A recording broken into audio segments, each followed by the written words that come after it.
What's up, y'all? This Exodus One, aka Indigo Sky, aka Trigger Ranking. Y'all already know who it is, man. The Trigger Man himself. I want y'all to like, subscribe, share. Definitely hit the notification bell. Um, oh yeah, if you like to support this channel, Cash App is in the description of this video.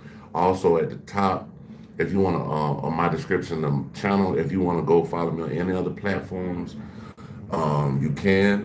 With that being said, let's get this show on the Rizzo. You are watching a master at work.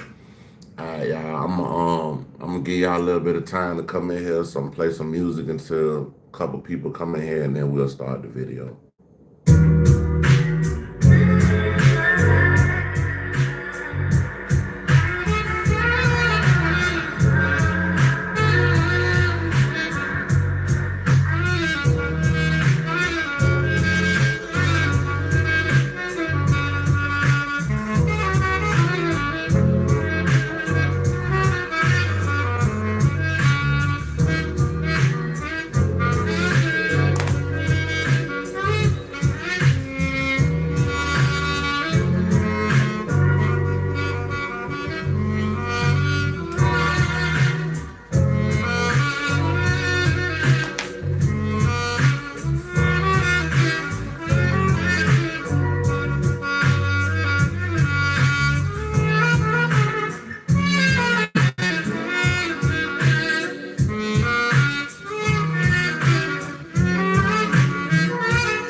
All right, y'all hit the like button, man. We about to start this video up, man. Hold on, brethren. We about to start. I had to get a little couple people, a handful of people. All y'all hit the like button, man. We about to get on this Umar Johnson. We are reacting to Panda Press videos, so check it out, y'all. Hold on, y'all. Hold on. Let me see. Give me 1 second. Let me play this until I get this thing started.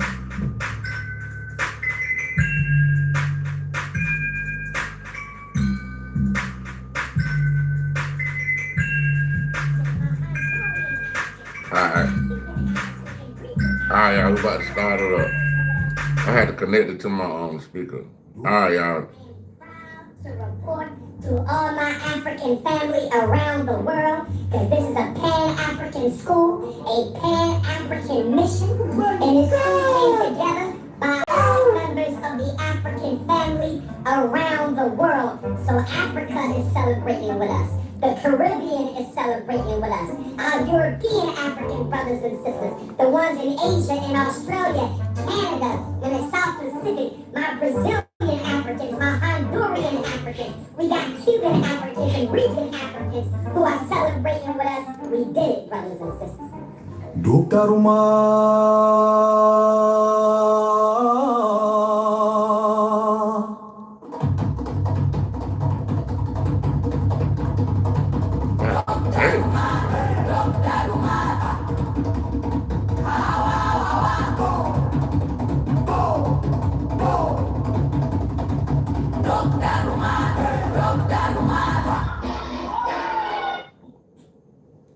What's up? Xavier Frost, Cameron T3W4S, what's up? Jessica, what's up, Jessica? What's up, y'all? How y'all doing? So they say Dr. Umar has finally finished the school. Muscle and motion. Muscle and motion will enable you to easily understand how the human... Bruh, why is it always the same movie with Dr. Umar? Every few months, he pops up in front of that yellow building, chest out, voice booming, talking about FDMG, like it's already Harvard for little kings. He names every country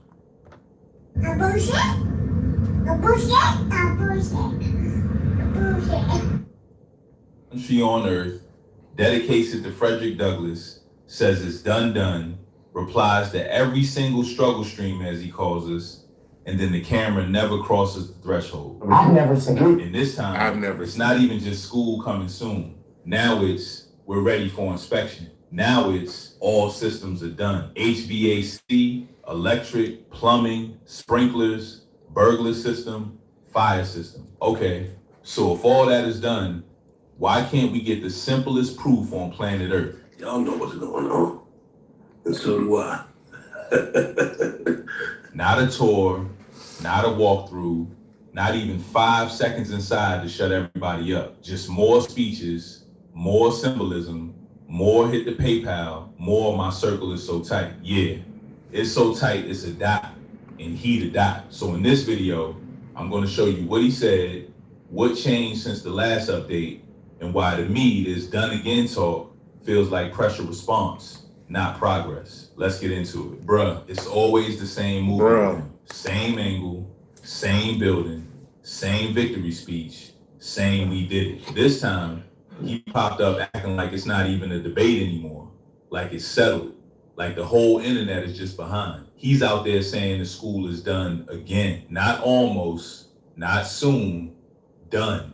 Ready for inspection, like we supposed to clap and move on. And I'm not even mad at the dream, I'm mad at the routine, because I've watched this exact rollout happen too many times to pretend I'm seeing something new. Every few... Hey, where y'all tapping in from, man? City, state, providence, country, sovereign entity, USS space station, wherever you tapping in from, let me know. months, it's a rebirth, a resurgence, a new wave of energy, like he got a second wind. And the first thing I notice is the timing. Why is the done again speech always on schedule right when the pressure is up, right when the noise is loud, right when people are asking questions? That's why this matters.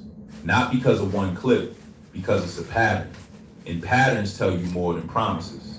So in this video, I'm going to walk through what he's claiming, what he's still... Nigga said patterns tell you more than, let me run that back, what he said, patterns do what? That's why this matters. Not because of one clip, it's a pattern. And patterns tell you more than promises. Damn. So in this Patterns tell you more than promises. video, I'm going to walk through what he's claiming, what he's still not showing, and why to me this done again talk feels like BS, pressure response, not progress. Crazy, man. Shit crazy as hell, bro.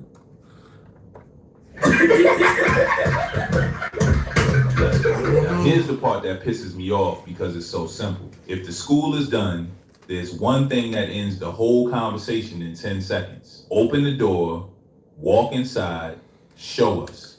Not a speech, not a dedication, Not a roll call of every country on earth. My queens in South Africa. Hey, he gonna get y'all out there. It's gonna be a goddamn cookout, man.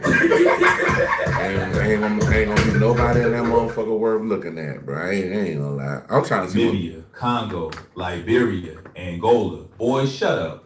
You were charging these same queens That nigga said, boy, shut up. $500 for a date like you cute or something. Just the inside. A quick Damn, walk. that nigga say you were charging $500 for a date like you cute or something. Hey, bro, you can't make this shit up, bro. This shit 2 is minutes. so fucking That's funny, it. bro. Like, Because if you truly finished HVAC, electric, plumbing, sprinklers, fire system, burglar system, all that, then the inside should look like something. Even if it's not decorated yet.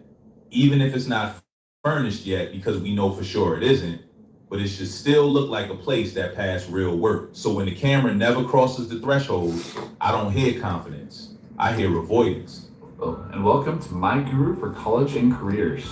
We're here to help you figure it out, whatever that means. I beg your pardon.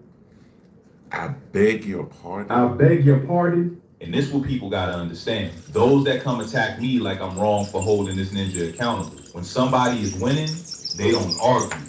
They show. When somebody is telling the truth, they don't need a 10-minute monologue to convince you. They just do the simplest proof possible.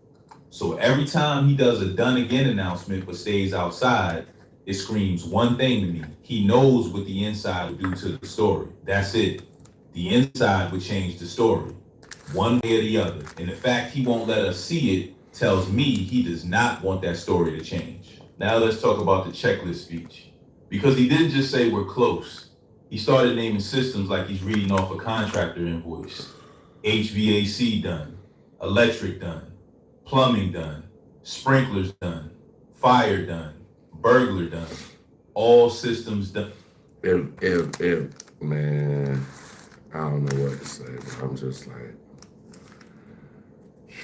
I ain't gonna lie, bro. If I would have gave him some money for that school and that school wasn't open, bro, I would have went upside Umar Johnson head, my nigga. Straight upside that nigga head, bro. Like, stop playing with me, bro. What you doing with my motherfucking money, bro? The fuck is you doing with my money, bitch?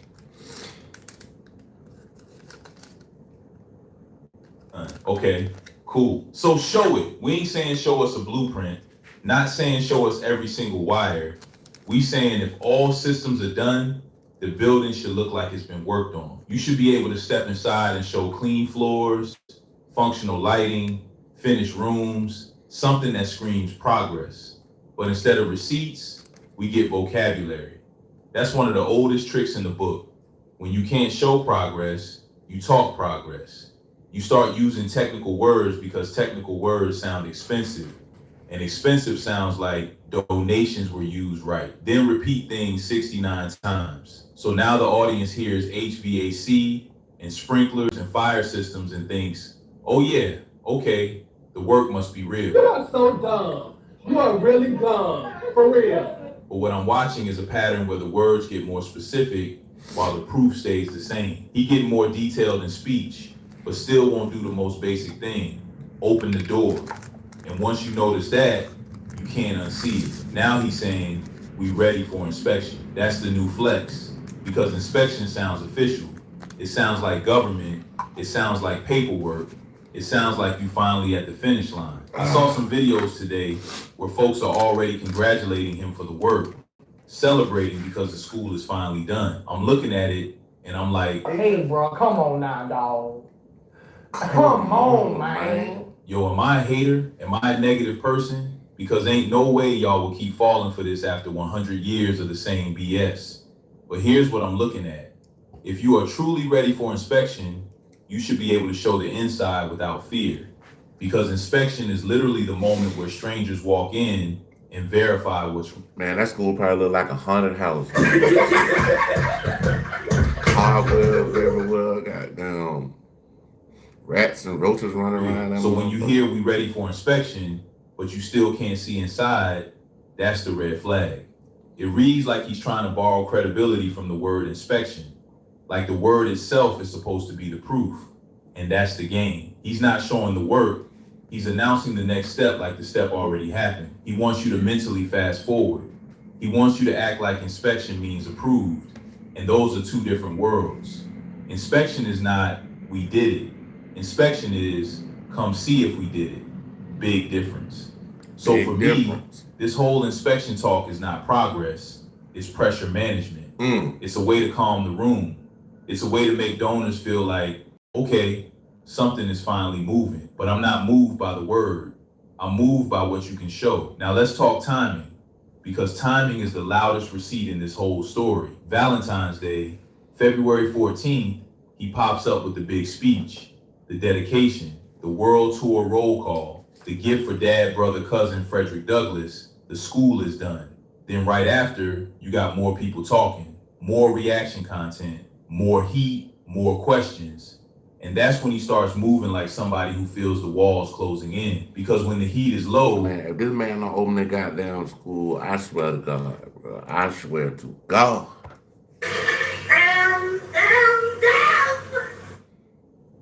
he gets quiet. But when the heat is high, he shows up in front of that building. Loud, ceremonial, dramatic. That tells me everything.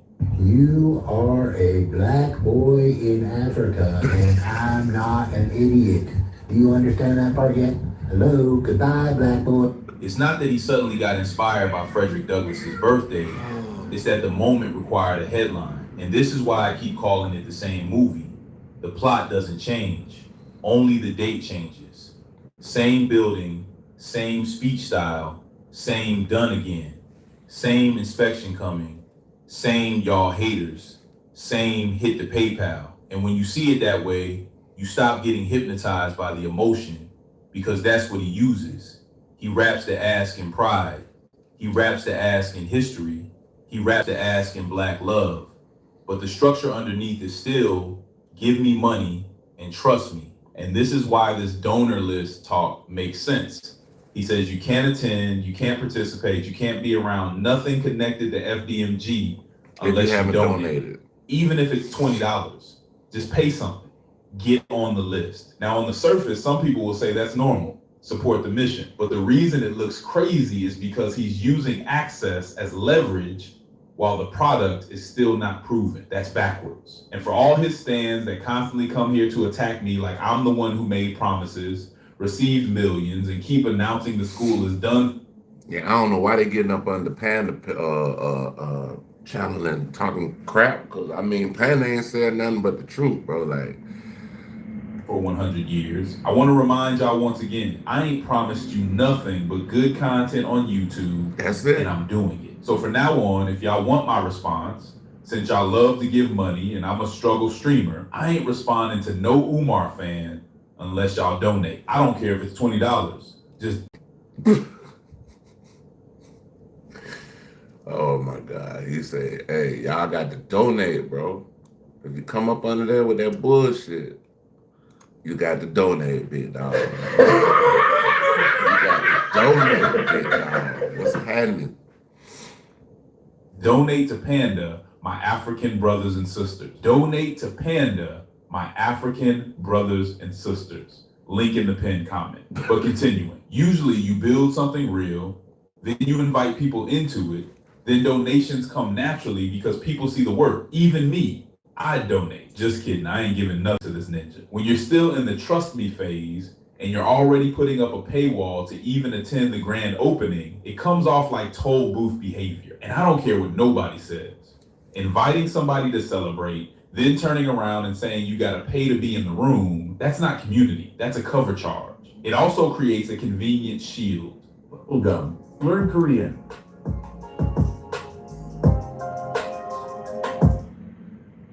Because now when people ask questions, he can say, you're not a donor, so you don't deserve answers. The thing is, he ain't answering the donors either. That's a perfect setup. It's control. And it's also a way to avoid accountability. He's right, you know.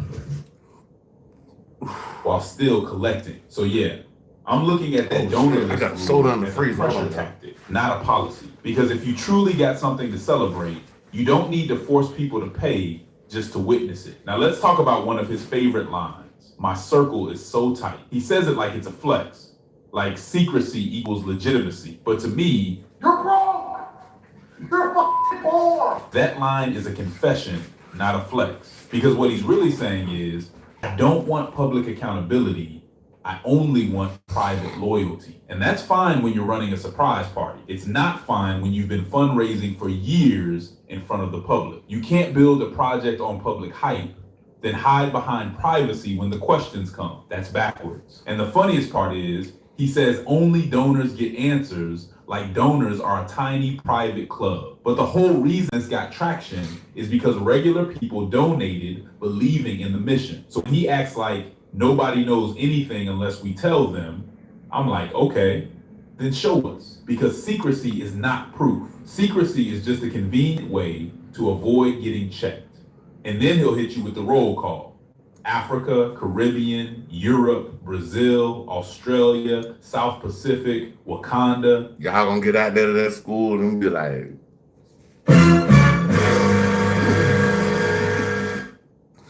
He's naming places like he collecting infinity stones. But all those places in the world do not replace one thing, a walkthrough. So tight circle is not a rebuttal, it's a shield. And it's the exact shield people use when they don't want receipts. man, this man got y'all money and he laughing all the way to the motherfucking bank, bro. This nigga laughing at y'all, bro. Got y'all goddamn money. That's crazy. Ain't no motherfucking way. Then we got the systems list. HVAC, electric, plumbing, sprinklers, burglar system, fire system, all done. Cool.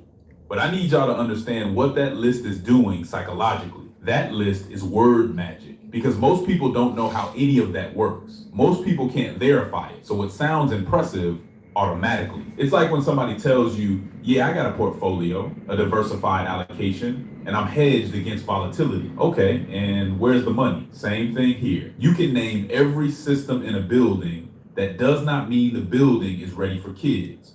It does not mean the building passed inspections. It does not mean the building is safe. And if it's all done, it should be easy to show, even a quick clip. Walk through the hallway, show the classrooms, show the bathroom. Now, I ain't gonna lie, he did walk through. I did see a little something where he walked through, and on the inside of the school didn't really look like bad, like dilapidated or something like that. Like, it didn't look, it looked like it was pretty manageable to get the school together with. I'm just like, what is the freaking hold up, my nigga? Like, show the electrical room from the door. Show the sprinkler heads. Do you understand the words that are coming out of my mouth? Anything. But instead, he gives you the vocabulary of completion without the visuals of completion. That's the pattern. He keeps trying to win with language. And I'm sorry, this is a physical project. This is not a poem. Now here's the main point. The finish line keeps moving. First it was, we buying a building. It was, we renovating. We almost done. We waiting on certificate. Now it's, we ready for inspection. And after inspection, it's gonna become something else. Some new bullshit to keep us on the loop, because that's how the cycle works. And this is why people say done again, because done is not a status with him. It's a strategy. It's something he repeats every time the heat rises. Every time people stop donating, every time a new wave of criticism hits, he drops the word done like a reset button. It's like, y'all forgot the last chapter, so let me restart the story. And I'm telling you, it's not even about whether the school can exist. A black school can exist. The problem is the incentives. When your brand depends on the dream never ending, almost done is more profitable than open. Because one... Hey, but y'all, check this out. Almost doesn't count.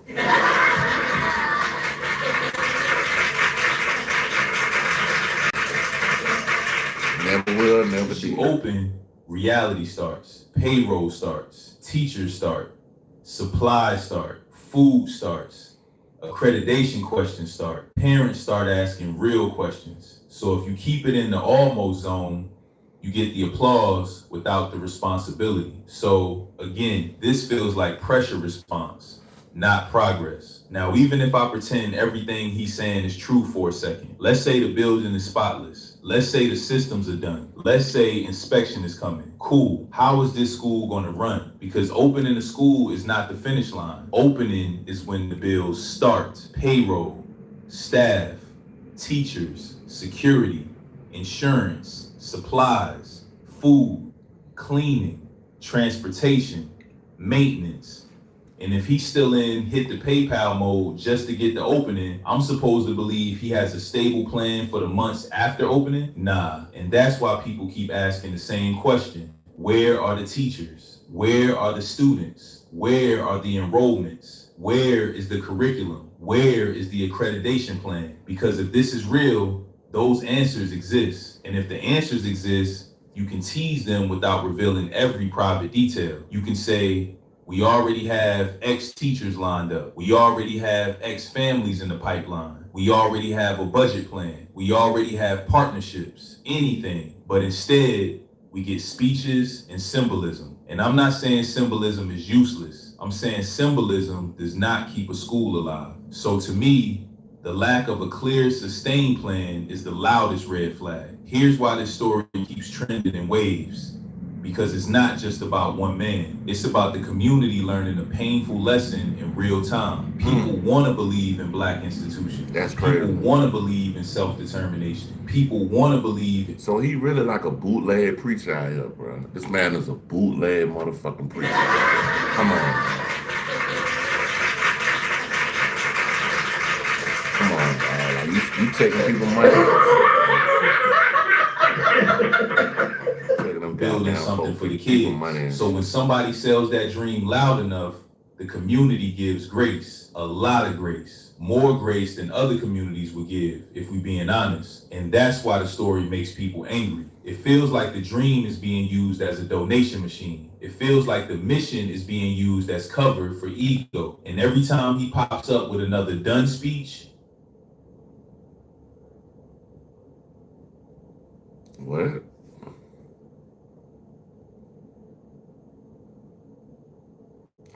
What's going on? Opens the womb because people remember the years, people remember the fundraising, people remember the promises. So the audience reaction isn't random hate, it's disappointment turning into disgust. And the reason your viewers can't look away is because they recognize the play. Big talk, no proof, finish line moves, donation request repeats. And now you got a moment where he's doing the loudest victory speech in a long time, but still won't do the easiest thing to shut everybody up. That contradiction is content. That contradiction is the story. Bruh, this is why I keep saying this whole FDMG situation is bigger than Dr. Umar. It's about what happens when a community is starving for leadership and somebody learns how to sell the feeling of progress without showing the progress.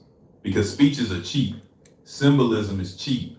Saying my circle is tight is cheap. The only expensive thing is results. And the part that bothers me is, if you really believe in Black institutions, you're supposed to demand proof, not loyalty. You're supposed to demand structure, not vibes. Because the moment we... Oh, what just happened, bro? Hold on, y'all. Let me figure out what's going on. Hey. Well, we was at the end of the video anyway, so... we have a little commercial break. I need to, y'all stick with me. Just have a little commercial break.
feel like Scarface.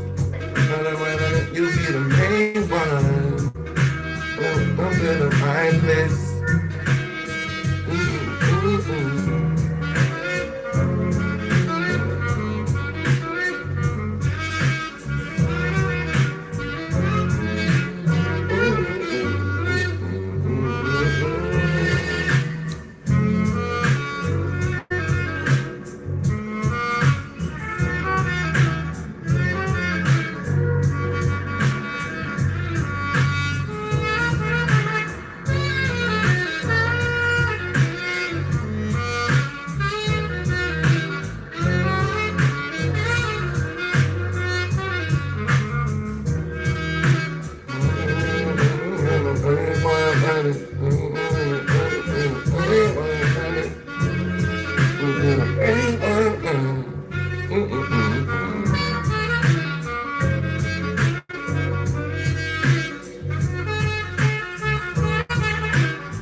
That bitch is sick, my nigga.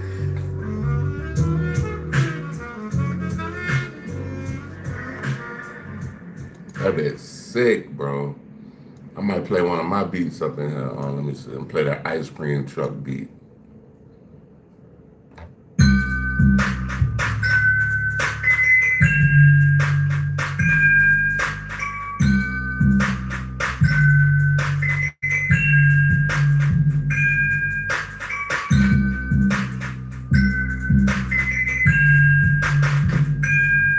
So they say I'm sounding, that's the North Pole beat. We'll call that the North Pole.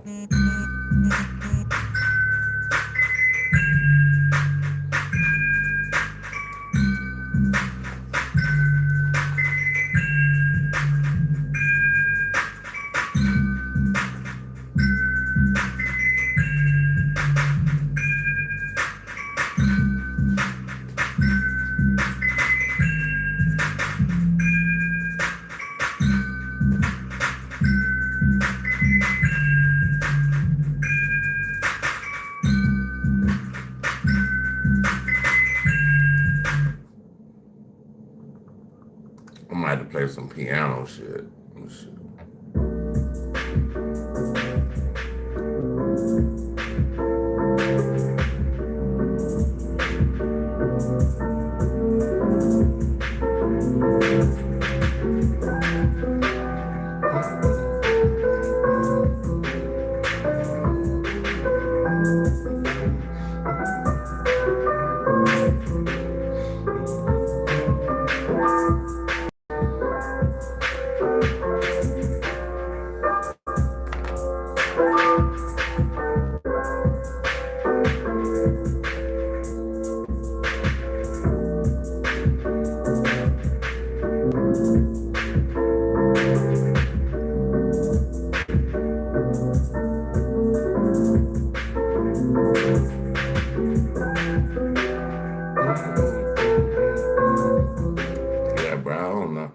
I got so many freaking beats, man. I wish I could play all of my shit on here, but it's so many beats I can't even play because ain't nobody heard them yet.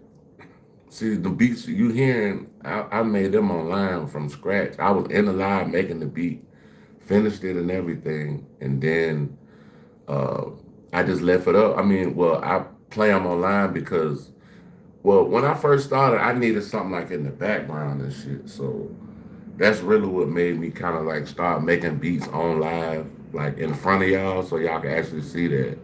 Okay, he putting every little tick, every piece in there, so like it's all me, you know what I mean? All me, but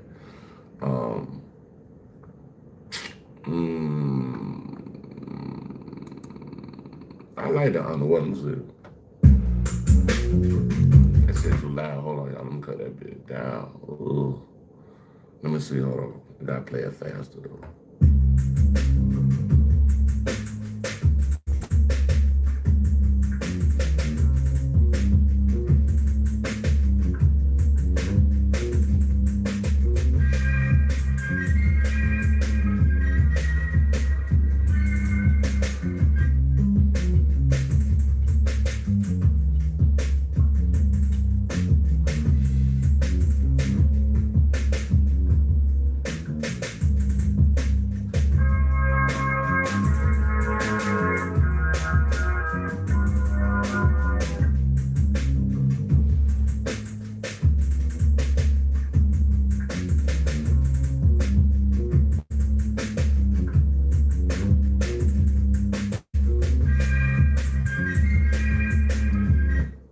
That's like some,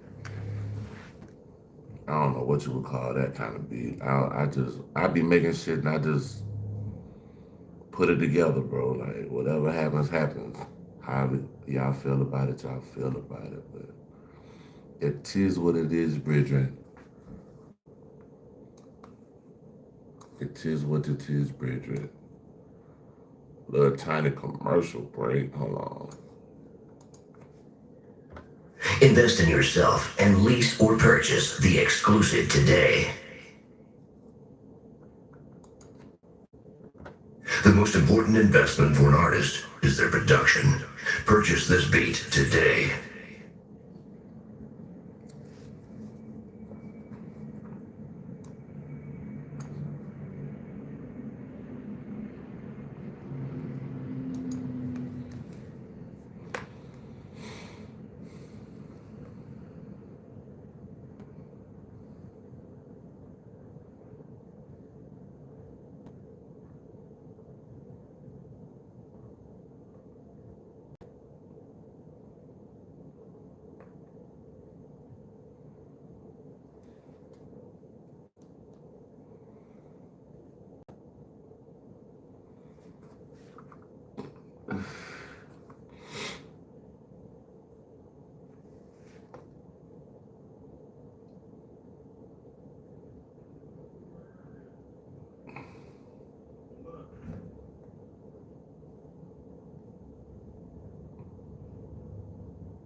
Okay, so I know they did something yesterday. They say Ray J rushed to the hospital. Hip Hop Buddha. We might have to check out Hip Hop Buddha, y'all. Y'all know we part of the Buddha gang over here, but yeah, Buddha got that shit rocking though. That's what we now react. If you're struggling with depression and not feeling the comfort and peace that you need, I invite you to meet with missionaries like me from the Church of... Oh man.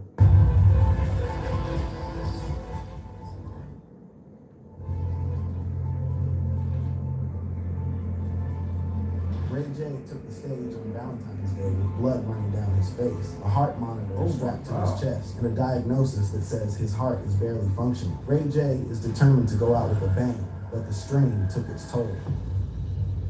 Blood, a heart monitor, and a Valentine's Day stage. On February 14, 2026, Ray J, born William Ray Norwood Jr., age 45, stepped onto the stage at the Shreveport Municipal Auditorium in Louisiana for an intimate Valentine's Day concert by Kelly Price and friends. The lineup was stacked with R&B veterans, Kelly Price as the headliner, alongside... Hey, all that I was finna say, is that Bobby Valentino right there?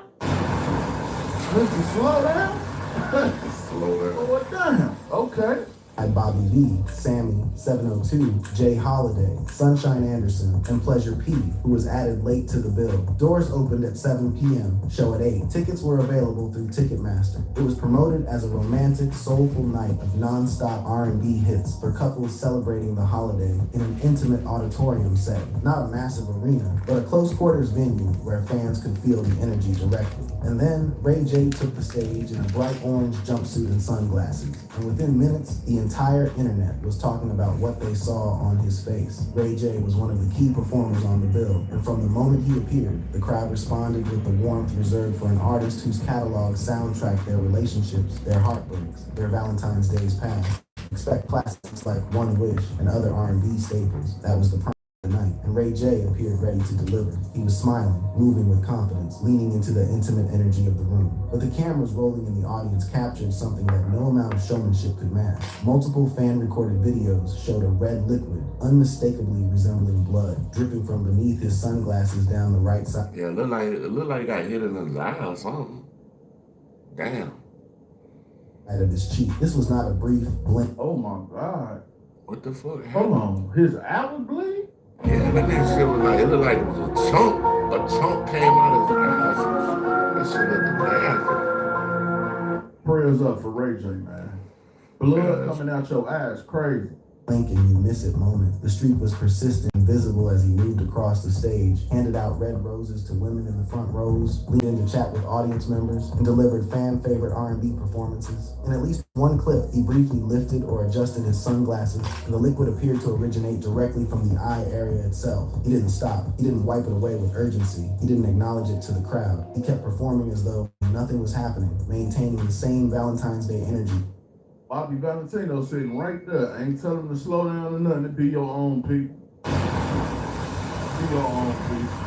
The audience had paid to experience. Then came the second shock of the night. Midway through his set, Ray J unzipped the top of his orange jumpsuit, deliberately exposing his bare chest to the crowd. There, on the upper left side of his torso, sat a prominent medical patch or dressing, widely identified by fans and media outlets like Complex, Yahoo, and Hindustan Times as a heart monitor, likely a Holter monitor or a similar cardiac monitoring device. He appeared to reveal it intentionally while continuing to sing, as though the device were part of the performance itself, rather than evidence that his body was being actively tracked for failure. Before the show, Ray J had posted on Facebook acknowledging the device directly. He wrote that he had a heart monitor attached to his chest and still felt blessed to be outside with the people. That post, read in retrospect, functions less as a celebration of resilience and more as a confession, an acknowledgement that this performance was happening against the backdrop of a body in active medical distress. He was telling the world in advance that his heart was being monitored in real time, and he was choosing to perform anyway. The question fans would later ask, and that medical professionals watching the footage would inevitably weigh in on, was whether a man 5 weeks removed from a hospitalization for heart failure should have been on any stage at all, let alone one where he was physically exerting himself for an extended R&B set in front of hundreds of people. The videos went viral within hours, not gradually, but explosively. Millions of views accumulated across Instagram, TikTok, X, and YouTube. The reactions split sharply into two camps. The overwhelming majority expressed raw, unfiltered concern. Prayers up for Ray J flooded comment sections. OG, what up? Hashtags like OGLL in the house. What's up, man? Fans pointed out that a 45-year-old man bleeding from his eye while wearing a cardiac monitor on a public Appreciate you, bro. Thank you, man. Stage was not entertainment. It was a distress signal broadcast to thousands of people in real time. Medical commentators, including nurses participating in live chats, speculated the eye bleeding could indicate cirrhosis and cirrhosis. When he hit the stage with a heart monitor, like Ray J a true performer. Cause I'm telling you right now, if it was me, I'm not doing none of that. I'm chilling. I'm put up. Like, you got a whole heart monitor on. That's crazy. End-stage liver complications or vascular damage from chronic high blood pressure, though none of that was confirmed by Ray J or his medical team. The second camp questioned whether any of it was real. Some observers suggested the blood was a dramatic stage effect, fake blood, prosthetics, or deliberate theatrical provocation designed to generate exactly the kind of social media explosion it produced. Others labeled it performance art or a health scare flex, arguing that Ray J had a documented history of publicity-generating moments and that timing felt too cinematic to be coincidental. The skeptics pointed to one critical fact. Ray J did not collapse. He did not need emergency medical attention during or after the show. He finished his full set, appeared energetic and committed throughout, and reportedly told fans afterward that he was perfectly fine, with no visible blood remaining on his face. No report surfaced of him requiring any intervention backstage. That nigga did some David D4VD shit. Powered through the entire performance as though the red streak on his cheek and the cardiac device on his chest were mere accessories, props in the theater of Ray J's ongoing reinvention. For those in the skeptical... If y'all want to hear some music, press the 1 in the chat if y'all want to hear some music.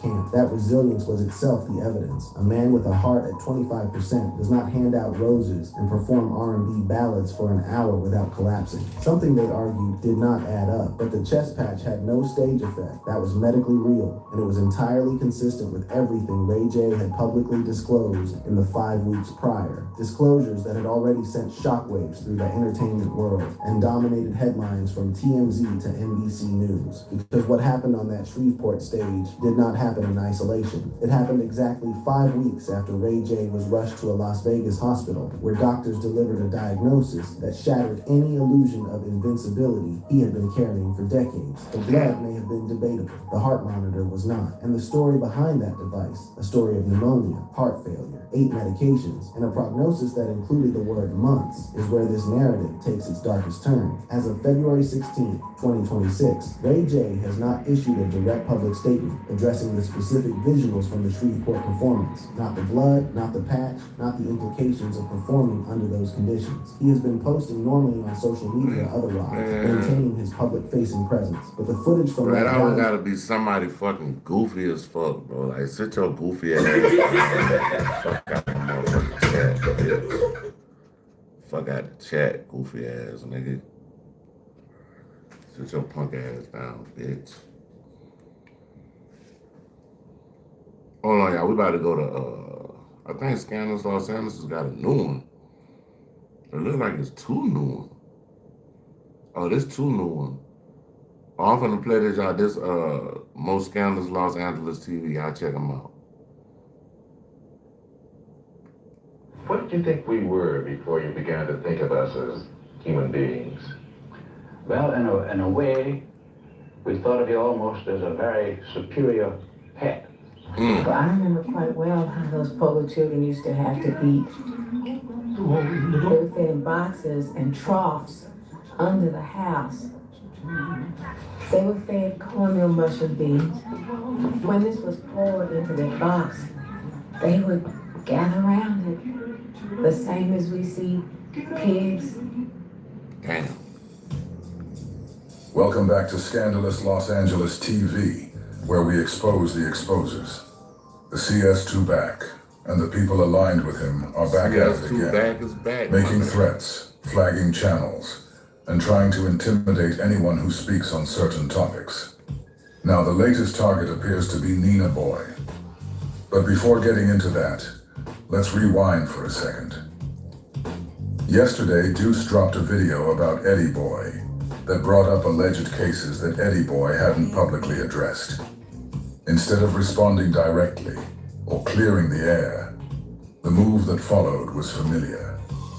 A report to YouTube and a strike issued against the channel. That pattern is what people are pointing out. What's up, bro? Appreciate that. When the conversation doesn't go their way, the response isn't a rebuttal, it's a strike.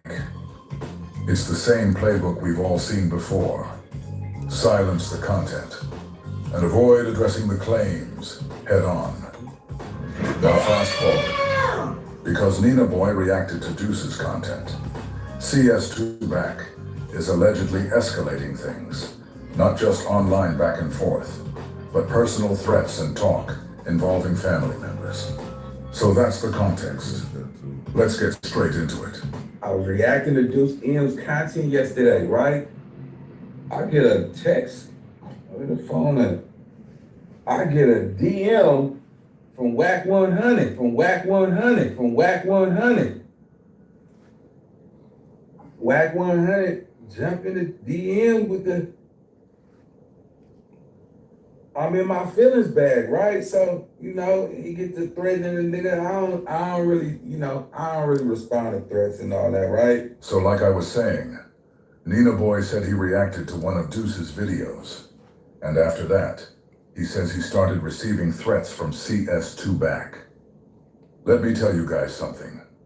If you want to get a threat from CS2 back, all you have to do is react to one of Deuce's videos. And next thing you know, you're getting a call from Porky. Now ask yourself, how come that same energy doesn't show up when somebody reacts to SBGBTV's videos? How come there aren't threats flying around then? Why is it only when someone reacts to son. deuces? Why do certain Damn, reactions bring son. pressure and others don't? Ask yourself that. I will say this though. Hold on. Did he delete it? No, he didn't delete it. So, alright, so hold on, give me this thing load up, man. You say y'all want me to play a track? So Whack 100 jumped in the Y'all want me to play a track?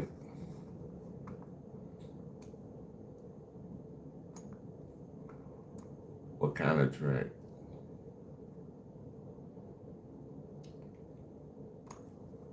Oh, I know I played this one.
DMs and all this crazy stuff, right? And like I said, man, he jumping out his body. I'm telling him, look, bro, you in your feelings, bro. This is just content, nigga.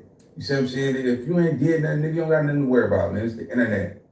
So he goes off to say, thanks to the Crips, they snitched on you about that. Whatever that is, right? So Spider-Lo came out with some shit about these allegations that I allegedly a woman, right? So I said, here, let me send you the photo of her. Here you go, here go the photo. And go ahead and start your rumor. Let me tell you something about Nina Boy, bro. You have to prove something, bro. Anybody can get on here and make an allegation and all that crazy shit, right? So you gotta like I prove said, look, shit. when you know your truth, man, you help people out when they want to tell a lie on you. That's all you gotta do. But going forward, look, you don't gotta threaten me, nigga, like I told you. If you really got some smoke with me, man, we can get in the boxing gloves, cuz. We can get in there and do our 1-2. Nina Boy knows Damn well CS2 back is not getting in that boxing ring. Not for no amount of money. Not now. Not later. Not ever in life. That's not happening. You know what I'm saying? In fact, Whack, you know exactly where I stay at. We were neighbors, bro. That's why you gotta be careful, Nina. You're dealing with the Pyru police. The other half of the vice. That nigga said the Pyru police. God damn. Bro, not the Pyru police. Hey, bro, that's funny, bro. The question isn't just who he might send at you. It's whether he'd send the police at you. You see the police allowing him to do all kinds of dirt. He can go link up with Loose Cannon, act as his handler, and have him put hands on Jay Reed on tape. He can take a call from an FBI agent, record it, and put it on YouTube. Everything under the sun, with absolutely zero consequence. You've seen him get on the internet and threaten Jay Prince. And somehow, the FBI calls him, not to press him, but to see if he's okay, and to make... Damn, to see if he was okay. Nigga, you the police.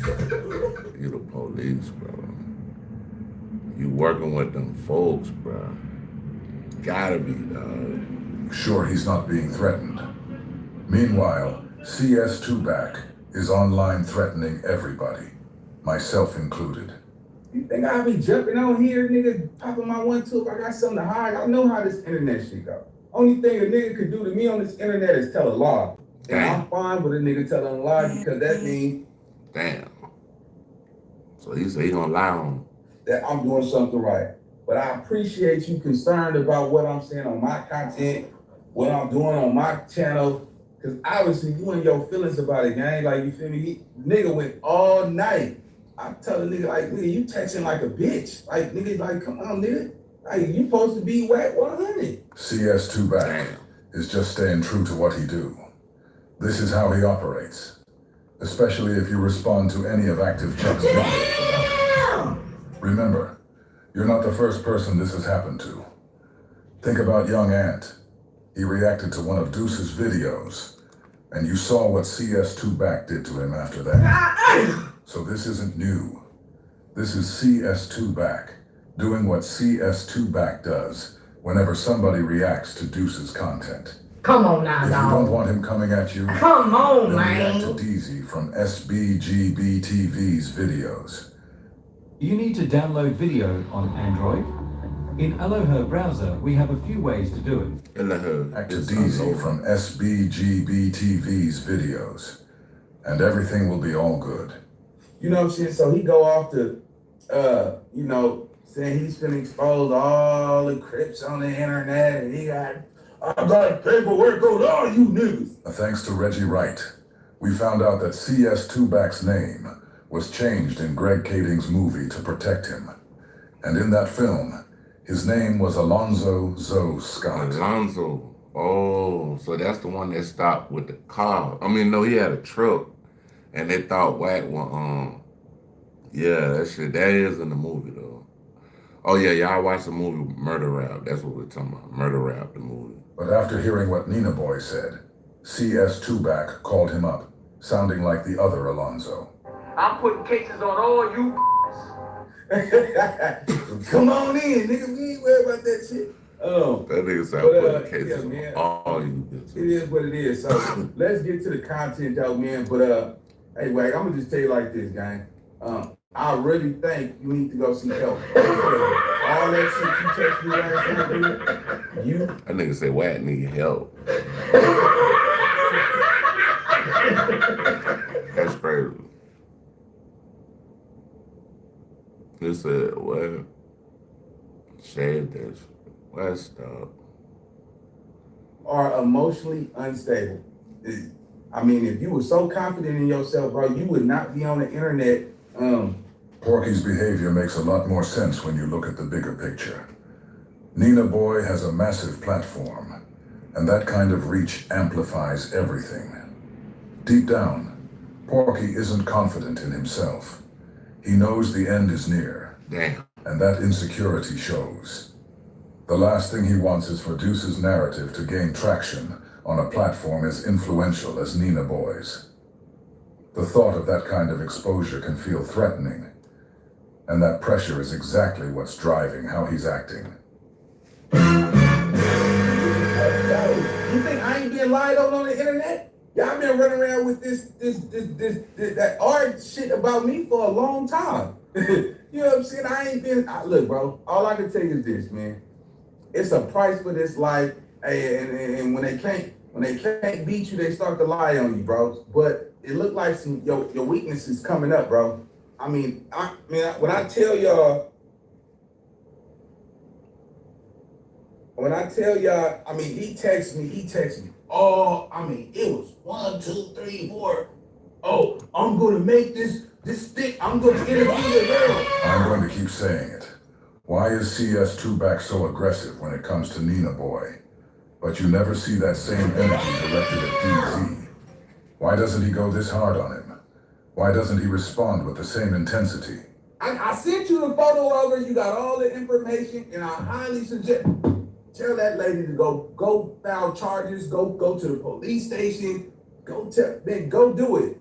That's a serious situation. Somebody can't say, "Oh, I don't remember what happened," and then y'all niggas would look, bro. Hey, look, I'm gonna tell my truth before a nigga tell it. So go ahead, man. I have no problem with coming out with any allegation you niggas put on me. I just don't entertain it. You understand me? Oh, Rochelle, what up, man? Smut, dirt. Rochelle. It just don't work when you know who you is. We got man. Rochelle So, up in this thing. Mm-hmm. And do your shit.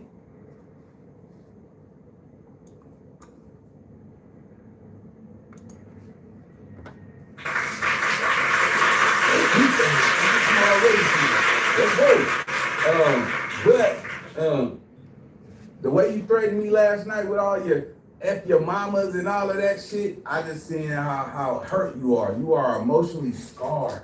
The crazy part is this. They're always saying they don't care what people say about them. In fact, they claim they like it, good or bad, because it keeps their name buzzing and feeds the algorithm. More mentions, more traffic, more visibility. That's what they preach. But the moment someone does a video reacting to something Deuce says, suddenly it's a problem. Now they don't want their name circulating. Now they don't want to be in the algorithm. You got to go, bro. Instead of embracing the exposure like they claim to, What the fuck is you talking start about? flagging content and trying to shut it down. You are, I mean, he went off to say F. Hey, bro, these people on the internet is crazy, bro. Like, it's some crazy.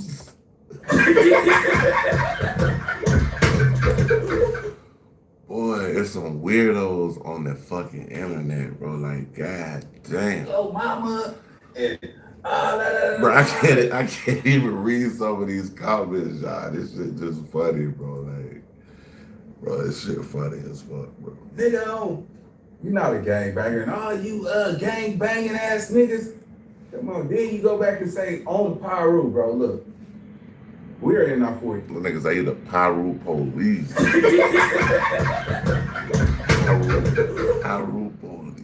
Sir, it is nothing about a 40-year-old man bragging about gang culture that's exciting. So I'm saying gang culture is a young man's game. And if you last that long, you last that long. You know, it's OGs and older niggas out there too. But some fruit gonna fall from the tree. Some niggas don't got time to be sitting up here trying to go chase niggas down. Oh shit, I'm watching Most Scandalous Los Angeles. My bad.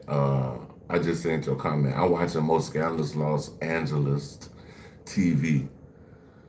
He got a good time. Niggas got bills to pay. Niggas got life insurance, car notes, child support. But we listening to Nina Boy talk now though. Rent, motorcycle, nigga got shit he got a handle out here, bro. Niggas just don't got time to be sitting up here, you know what I'm saying, playing the tough gangster role, nigga. So I highly suggest if you're coming for Nina Boy, man, just put a name on it. Don't be sending, and then this is the thing. You thought you was slick. This morning, I received all of these blank Instagram follows with no photos on them. And when you said you was gonna send your tech crew and shit, my channel is open, bro. You don't even have to follow. All y'all gotta do is just go pull pictures of my shit. You see what I'm saying, nigga? I'm so swag. Oh, y'all hit the like button, man. I'm with this shit. I'm unbreakable, nigga. I'm not no nigga out here that I don't operate off of feelings and emotions when it comes to this content shit. Cause when I cut this shit off, I'm a quiet person, bro. I sit back and I just watch. So I'm like that too, though, bro. Like as soon as I get online, I just be like, for real, dog. Like,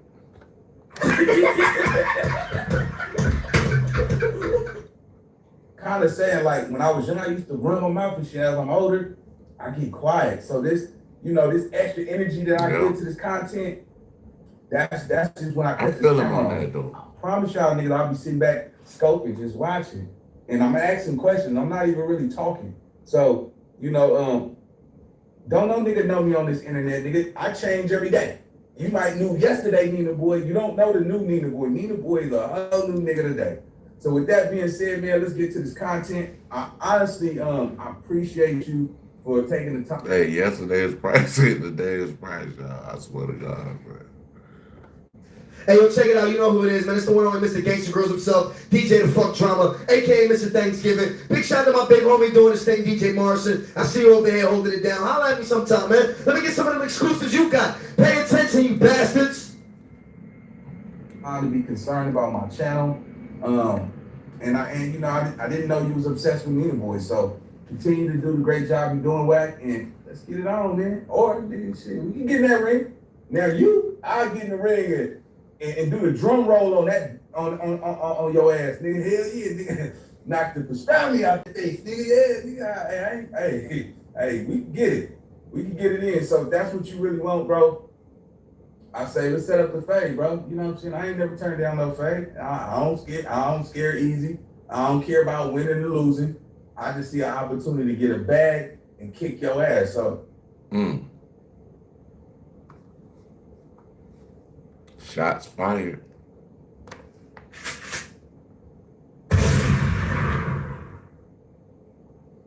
When you get up in the morning, before you talk to anybody, before you say good morning or anything to anybody, you need to speak to God. If you don't beat your mind, I said, if you don't get ahead of your mind, you get up tomorrow morning and you don't get ahead of your mind gonna tell you all kinds of stuff. When you wake up. Yeah, that was a crazy one right there. Hold on, let me see. I don't think we watched this one. This by Dale Morrison. Let me see. Same channel. Y'all dumb. Stop asking me questions. Stop putting little snakes on my thing. Stop putting all that, because you're contradicting yourself. What is it? Oh my God.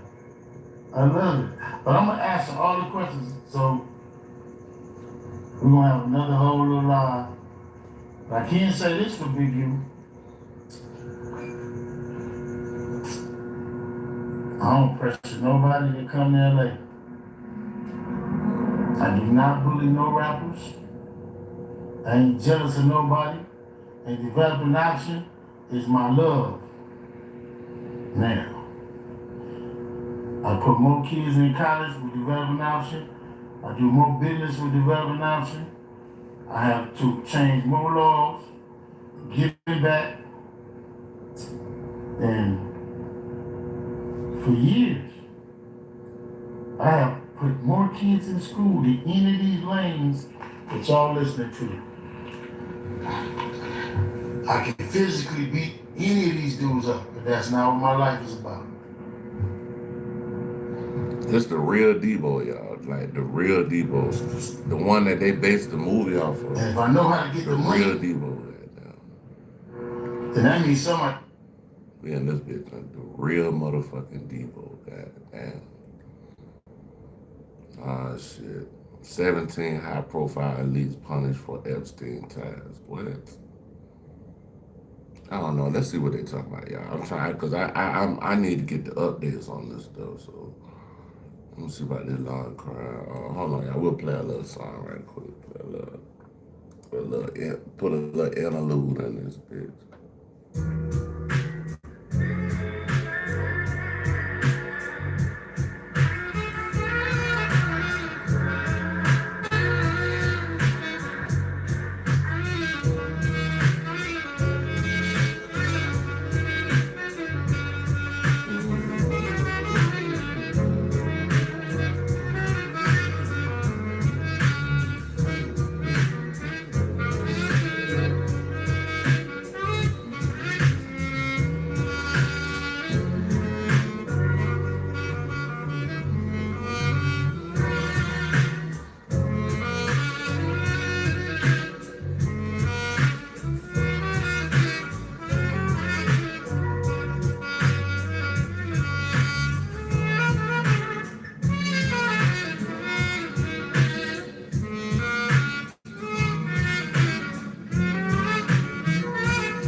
If the camera ain't on, this is what I'm doing here every day. Jam session, like just jam session.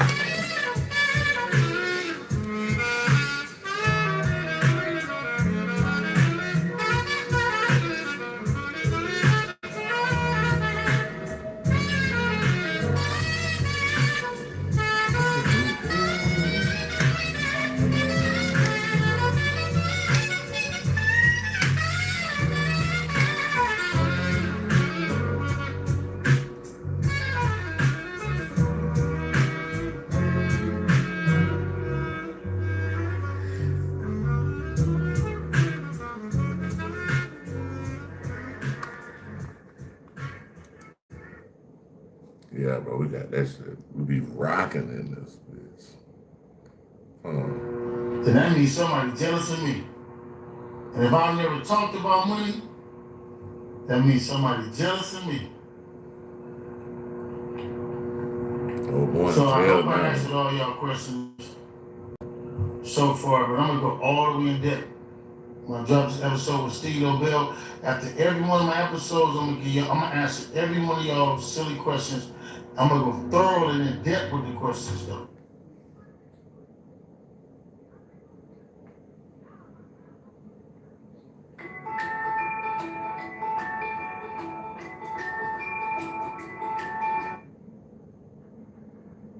Oh, this is Celebrity Jump, originated by O'Shea. It seems like for over 10 years, that's what we're at. Dr. Umar Johnson has been talking about the FDMG Academy, which is the Frederick Douglass Marcus Garvey Academy for Boys.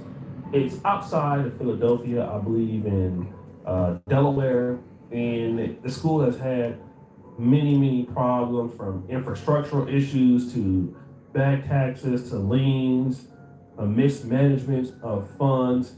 All of this, of course, attributed to Dr. Umar Johnson. But I mean, that's just been happening for a long time. And of course, Dr. Umar Johnson has been pushing back this date for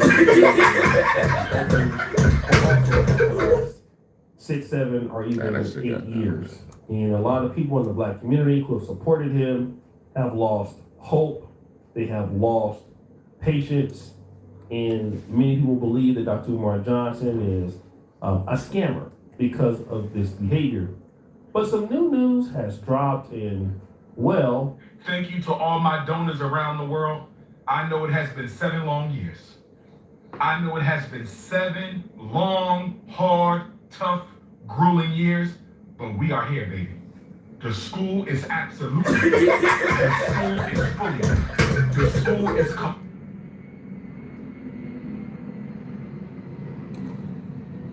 completely done. And on Tuesday, because hey y'all, it's going up on a Tuesday.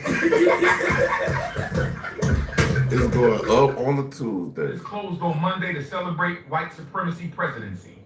The government is closed on Monday to celebrate white supremacy presidency. But on Tuesday, I'll be contacting the city. It's going up on a Tuesday.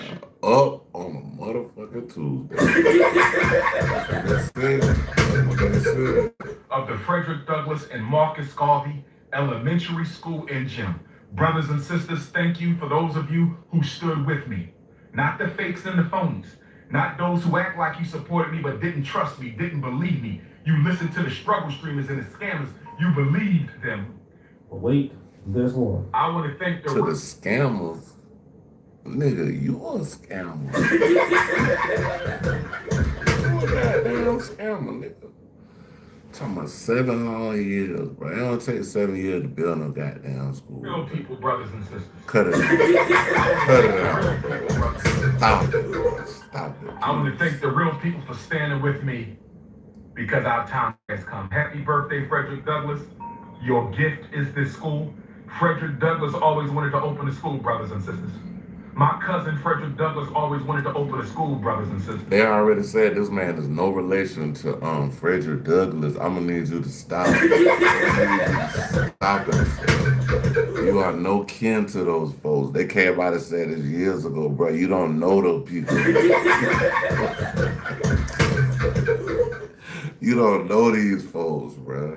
My cousin Frederick Douglass always wanted to his open a school, cousin, brothers but and that's sisters, not your and I'm cousin, for it. dog. Like, I want to open a school for you, cousin. that's not your Don't you cousin. worry, the blood of Bailey is alive and well. The legacy of Frederick Douglass is alive and it is well. The legacy of Bishop Richard Allen is alive and well. I might be the AME pastor. Y'all think I should be the AME pastor? I might be the AME pastor, brothers and sisters, and talk to and preach the gospel of Black Christ. Should Dr. Umar become an AME pastor and turn FDMG into an AME church on Sundays? Should I call up the AME leadership and turn the Georgia? Bro, if you can't open the doors to a fucking school, you definitely can't open the door to a goddamn church, nigga. Talking about, like, yo, what are these niggas talking about? Dessalines Nat Turner Gymnasium into a The branch Nat of the Turner AME Gymnasium. church on Sunday morning.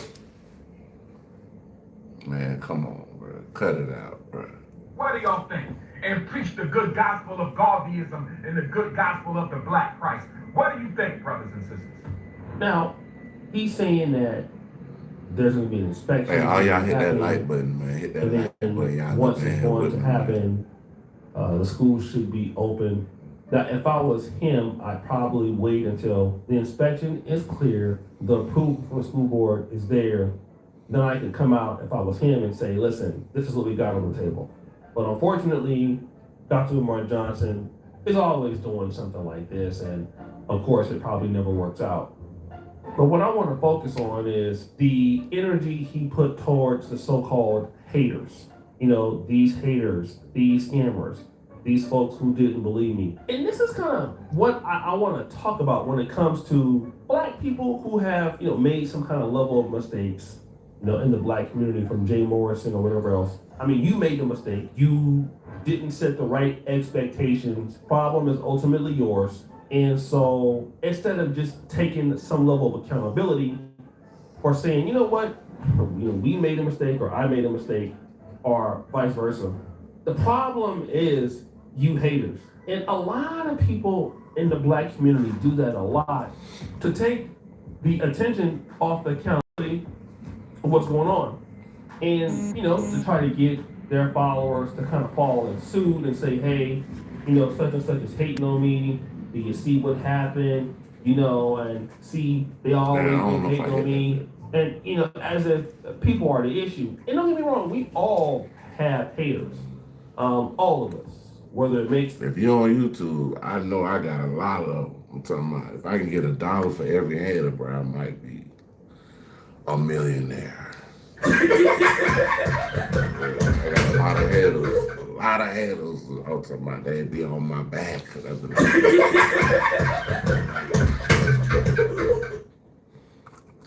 Hey, nigga, I got get that file, you know what I'm saying? Get that file for them, like.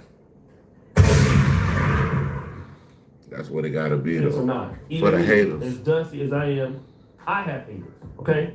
This is true. But ultimately, if I promise something, if I promise to deliver something, and for whatever reason... Let me show you how to interact with Sigma Q and build a business plan, and how to get the most out of our methodology. I can't or don't deliver, and somebody calls me out on the fact that, hey man, you promised X, Y, and Z, and so you didn't deliver X, Y, and Z. The last thing that I can say is F my haters. You see, y'all just jealous. Y'all mad. And when it comes across, you know, as a guy that is old as Dr. Umar Johnson, I'm gonna tell you exactly what it is.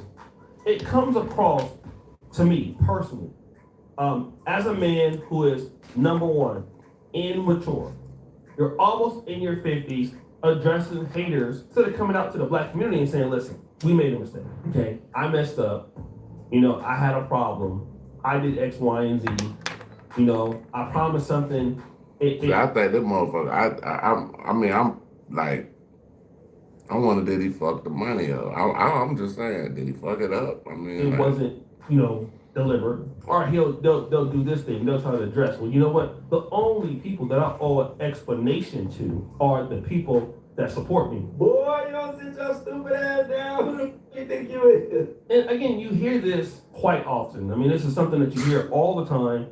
You know, y'all hating on me. This is the reason why y'all hating on me. Y'all need to stop hating.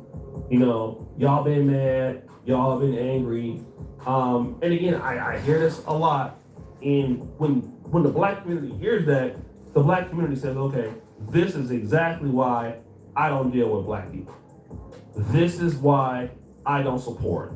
This is why I don't trust black businesses. And this is why when I see blacks doing anything, I automatically feel like I need to get away.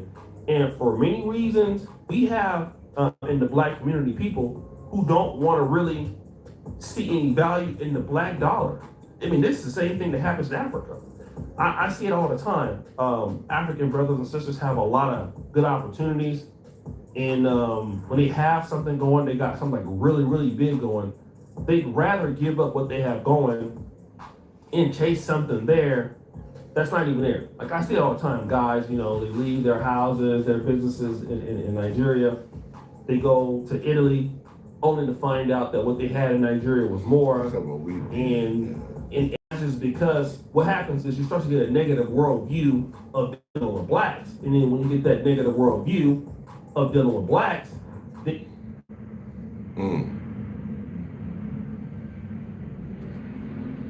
Yeah, it's hard for a black man, boy. And you start to just really second guess yourself. And you don't want to trust everybody. You want to put everybody into the same particular situation. And I'm going to tell you. You can't put everybody in the same box. That it's people like Dr. Umar Johnson, that's the reason.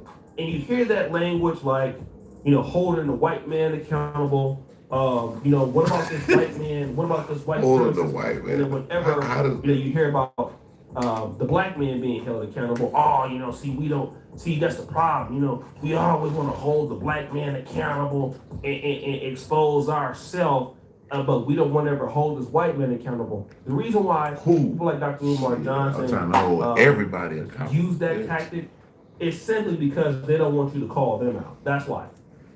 So if they can trick you, I'm talking about black, white, Sanguinese, goddamn, Europeans, whatever. Getting somebody else to be called out, then when it comes to them, it'll all be good, right? Like they don't have to be called out. And the reason why they don't have to be called out is because, like I said, they're making mistakes. They want to be free to do whatever it is that they're doing. And largely in Black America, with these kind of problems and situations, you're just going to continue to get more low trust. People saying they're going to do stuff, and then everybody else sees what Dr. Umar Johnson is doing, and there's no accountability. And the problem with no accountability is you can do this what Dr. Umar Johnson is doing, and you can still get on the Chitlin circuit tour. What do I mean? You can do what Dr. Umar Johnson is doing, which is not telling the truth, which is lying, which is using people. And guess what? People will still support you, and you can still go to Ghana and get citizenship. You can still get speaking engagements to Art of Dialogue. You can still show up to the Breakfast Club every other year. And somebody is dumb enough to pay you to come to HBCU or have a lecture. When in the real time is that in the black community, if you behave like Dr. Umar Johnson, you shouldn't be allowed to do anything.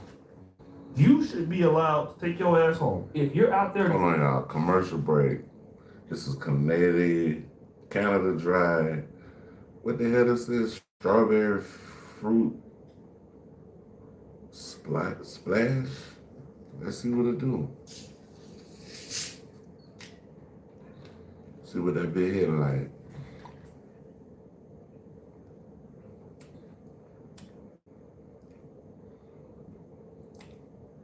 Tastes pretty good. Yeah, that tastes pretty good. Damn. Okay.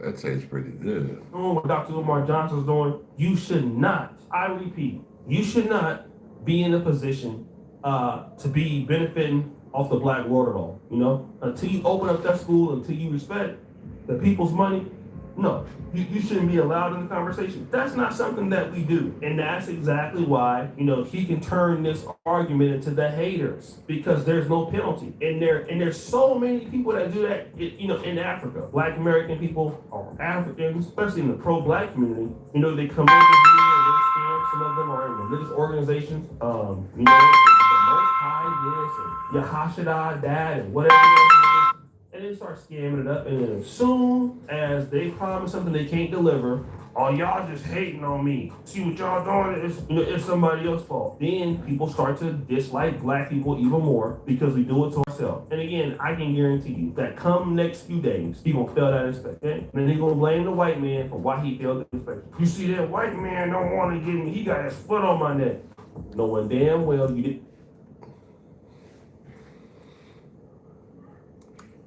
I wanted to go past the inspection. Is he gonna pass that motherfucker? That's all I'm saying. You didn't pay nobody. Then, when people ask to help you, when people were willing to support you, you don't want no. You want to just clap cheeks all day. That's all that this guy wants to do. Sit back and clap. Be a king with no castle. He dusty as hell. He sandaled all the way up and broke. That's what he think it's your boy O'Shea Do Jackson. That's our homie O'Shea Do Jackson. I think that was that's his celebrity jump channel. Yeah. Hold on, Bridge. Hold on.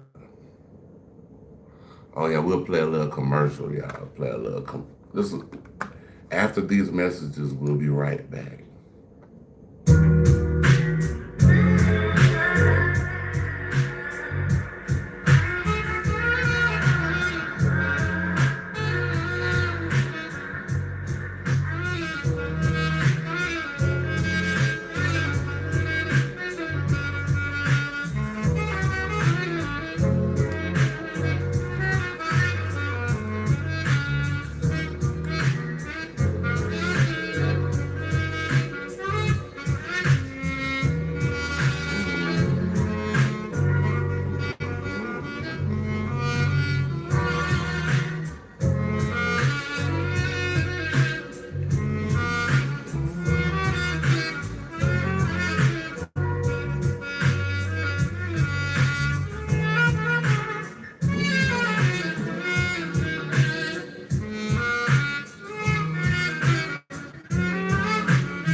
Hey.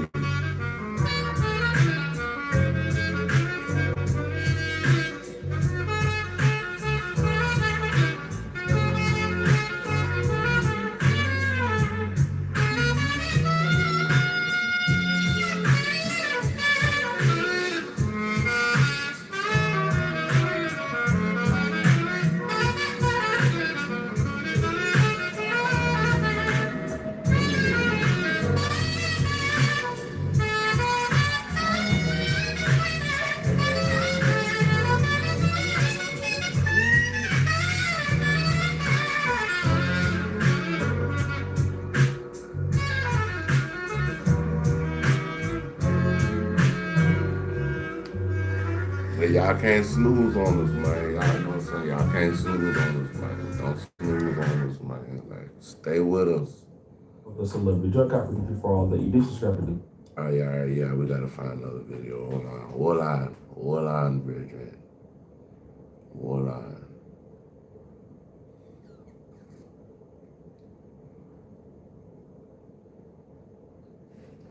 When rappers threaten, let me see what this is. I think it's Black babies were used as alligator bait. Yes, Wow. America did that, and it's so much worse than what you've been told. I'm gonna go down that road right now. Not on the line. We back with another one, y'all. Hold on, I got our After boy. getting to this video, man, he's disrespect. So I guess it's a whole video of when rappers threaten interviewers. For interviewers getting threatened by these rappers. You know what I'm saying? Let's see what's going on, man. From arguments that almost turn deadly. Get your man, stop playing, man. You gotta go nowhere. What are you in the parking lot? To rappers checking interviewers for trying to start drama. Do you still think that is rap? Vlad, how many times you know I got you. Damn, come on, Vlad. How many times you gonna ask me that, Vlad? This is when gangster rappers threaten interviewers. More recently, things almost ended up in a brawl when popular Mexican rapper Lefty Gunplay went on to do an interview. That's my big dog right there. Now, Lefty was already on edge throughout the whole thing, but it just escalated to a whole other level when the interviewer had to check him for getting a bit too disrespectful. And Lefty didn't like that one bit, so he kept going off on Lucky in the podcast. That's the problem. Because that's my... Just make the world go around, bro. Don't play with me. But nah, hold up, dog. Hold up, dog. Hold up. Ain't no motherfucking hold up. Hold up. Ain't no hold up. What's going on? Hold up, nah. That's dog. Nah, Ain't no holding up, bro. Cute, dog. You know what I mean? Please, man, come on, man. You see what Lonzo did on Corey Holcomb's show to Eric Spears? He opened up on him like he was like a world, the world champ.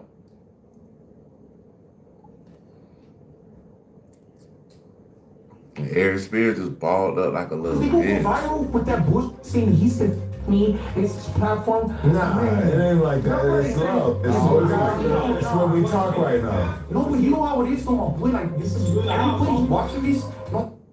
Bro, Lefty, what type of drugs you off of? Well, you look like you going through a lot of pain over there. Look like you hurting. But everybody, I mean, you could have stepped out of here right now and say, that interview's over. And I will go. If your interview is, you feel like you're going to do that, bro. No. You can do that, because I'm going to say the interview, and I'm going to say no. Say, please, bro. I said, Say fuck me. He said, you. After a bunch of arguing, Lucky knew Lefty was about to go wild, so he apologized to defuse the situation and keep things civilized before something crazy could happen. Hey, baby. Lefty, I love you, brother. Lefty, I love you. Everybody get active in I that. apologize for saying that. But cooler heads will prevail, so that's good. I'm glad they didn't get into anything. You dig? I apologize, brother. But so this is what I'm gonna say. No. Hold on. You good? I'm good. See, that's why I can't go on podcasts and do Yeah, stuff like niggas, this. I ain't get the finna fighting sit up in that bitch. Be going You know back and what I'm forth, saying? but as soon as you disrespect me, it's going up. I just told you straight out, homie. I know. Didn't I just say that when he said he apologizes? That's it. That's right. I mean, bro, that's easy, word. That's easy, dog. As for FBG Duck, no apology could have stopped him from smacking his goofy interviewer for talking down on him like he was a knock and grabbing his money. Alright. I ain't rich, but I know I ain't broke. You guys gotta get me snatch and duck bankroll. I know that was not ever happening in life. Another FBG member with a tendency for going Why he smack his head like that? off on interviewers. Damn, he just took all this man money and smacked him upside his head. That's crazy. But especially when it comes to defending Duck's name. Like this one time he dropped out the No Jumper studio to check Whack 100 since he had been trolling about Duck and Mama Duck in the past. And let him know he had to show respect. Brother, it's like, you the troll, but it's like, listen, let me tell you, this how you go from showing the man mama love to this. It's one thing to troll me, but it's like, when you came, when you was out in the city, like, you was at home. I ain't never seen this butter was about to clap Whack 100.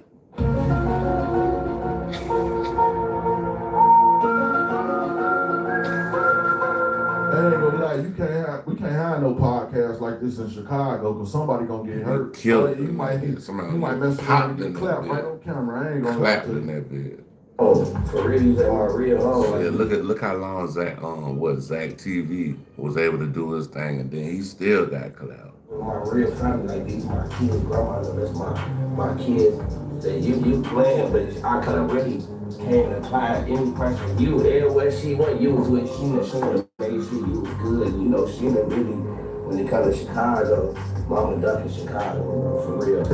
I protected her on Clubhouse against outside camera. We tried to attack her. In the case of 21 Savage, he took the chance to check Gilly the Kid when he was invited to the $1 Million Worth of Game podcast for talking crazy for spreading gossip. Back in 2017, Gilly kept clowning Savage for the things Amber Rose was making him do while they were dating and said he wasn't a real gangster for it. I don't be understanding these shooters. They be so-called shooters. Sign talking about I'm a... I ain't know Gilly was talking about 21 Savage. I ain't never seen this either. But Savage didn't forget about any of that and was quick to check Gilly for gossiping about him before even starting the interview. But he just ended up clowning him even more. I be on YouTube for real, so I'm looking at everything.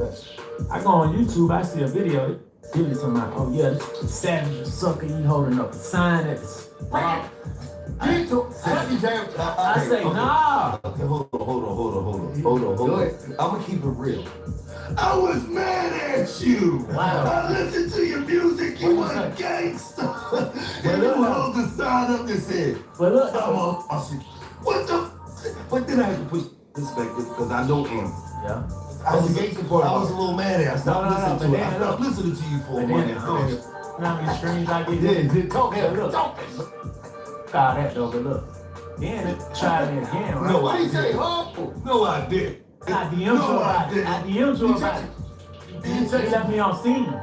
Oh, He left me on scene. You're lying. OGs don't condone gossip. Oh, he checked you. He did send me a message, but I ain't see that.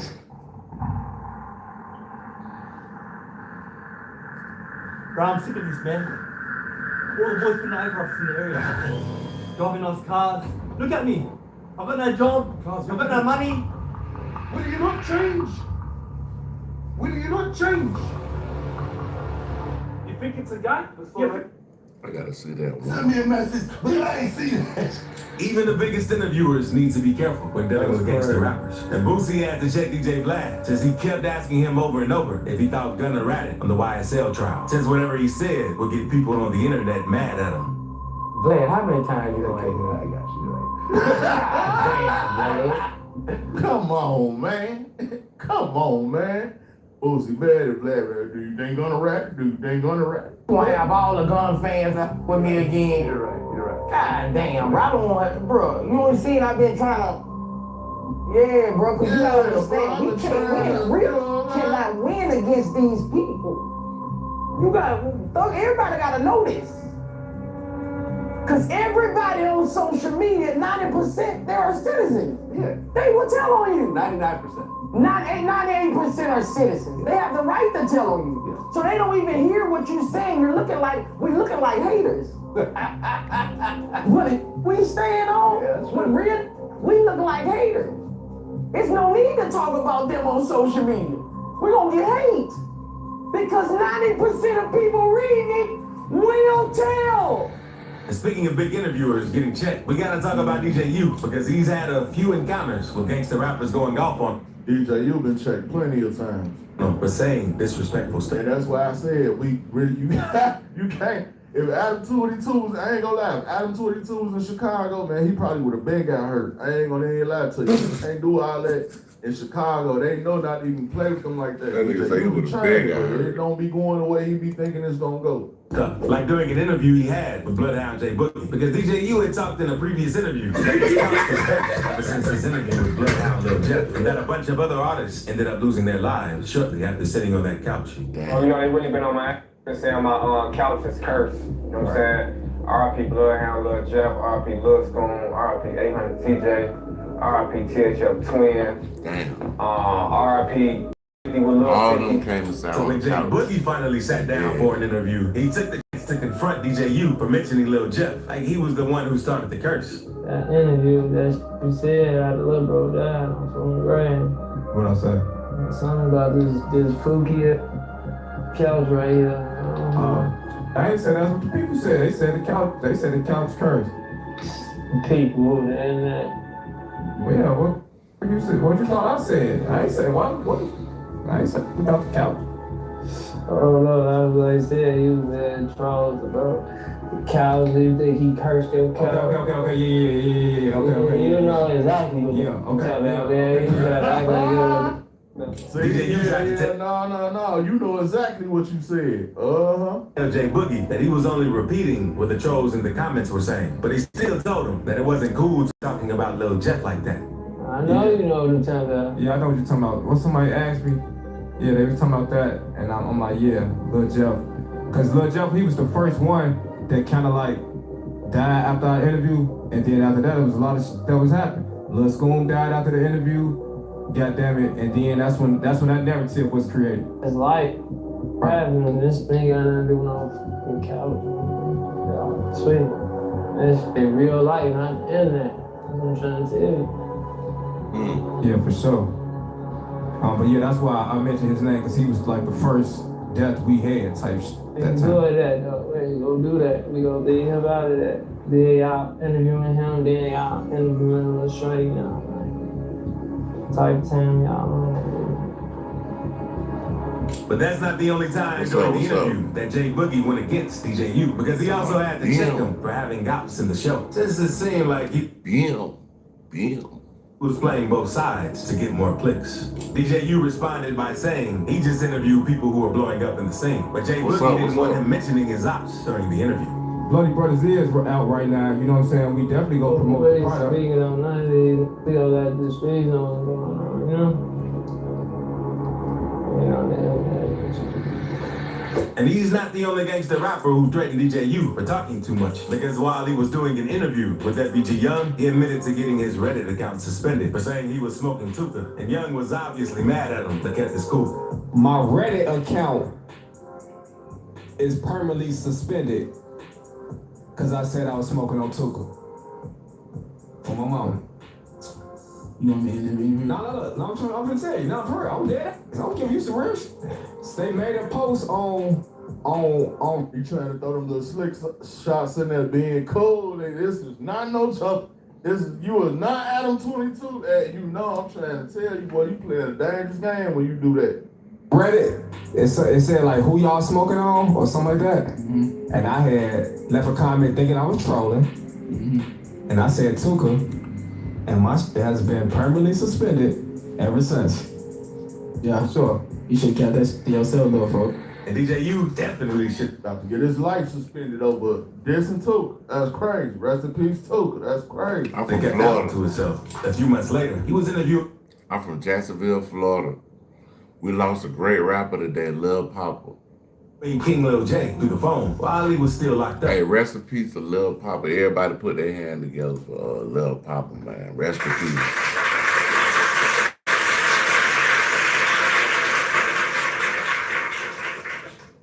And Jay started things by going completely off on DJ U for talking goofy like that, saying that he only did that stuff during his interview with Young because he knew he wouldn't check him for it and that he would drop him if he ever said that in front of him. But we started, man. Bro, I just found out the goofy act that you did, man, with Shorty Young, man. What's to that, like, You talking about when what's to that shit you did with Young, man? Bro, like, what, like, how you coming? I probably do 2 hours out now. I admitted to Pop out FBG now, Young come about right the back Reddit comment I made. Yeah, what's to you? Why you even? I gotta make a couple calls. Come out your mouth. You feel comfortable enough to say that, man? I felt comfortable enough to share with y'all. I ain't gonna lie, when Lil J was out, him and Butter, like early Lil J and Butter, they was wilding. They got DJ U up out of here. I ain't gonna even lie, like, man, I'm talking about.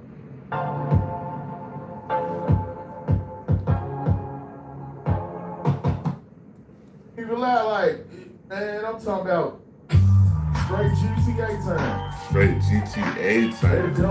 They dealt with these Mission. For sure, you know, it was a comment that I made some years ago. why you share with him and all people, the other ones that been from outside on your channel, why you share with him? Well, like, everybody know he the goofiest girl on our side, man. Like, that wasn't no real shit that you did, man. You would never did that, no Butter or me, even though Butter snitched on Tuka.